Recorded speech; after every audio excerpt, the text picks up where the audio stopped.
This is Carl with the three things I'm watching for Thursday, September 11th. Starting out, the big story in the market yesterday was China and Brazil agreeing on sorghum trade and the panic that ensued. I want to break this down just a little bit from my point of view. U.S., yeah, our exports. China is our leading buyer of sorghum. China likes sorghum because it doesn't have to carry the safety certificates and the permits that are required for corn, the non-GMO paperwork, everything else to get the corn imported. China's feeders can bypass that by buying sorghum. So they tend to import a lot of sorghum. Number one destination for the U.S. crop. Um, the opening of trade between Brazil and China, Brazil doesn't really produce that much sorghum, and they consume most of it domestically. So any export competition from them, I expect to be rather limited, unless Brazil alters what they do domestically.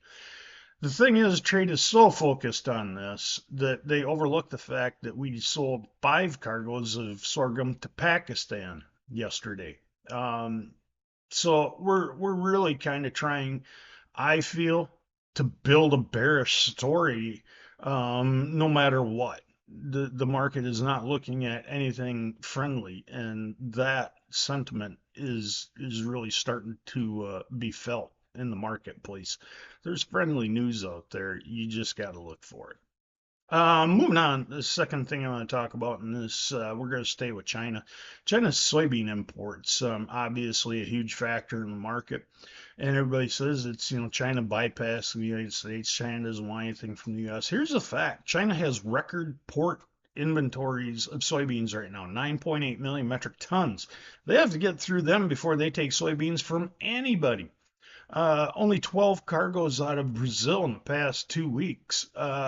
China's just not buying. It isn't that they're necessarily boycotting the U.S., although they probably are, but they're really not picking up soybeans from anybody right now. And on top of that, China's predicting a record soybean crop of their own. So we may have to alter that a little bit. But, again, trade overlooking the domestic demand on soybean where our crush can't keep up with our oil or our meal demand. So let's focus on some of the good stuff here, folks. Third and final thing, and I want to bring this out, just a different opinion on something. This is the Brazil planting season.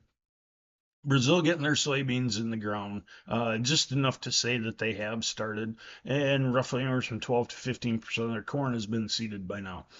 Thing on the soybeans, and of course, everybody, well, it's going to shorten the window for the U.S. export program, and it very well could. I mean, we can't say it won't. That window's getting shorter and shorter anyway.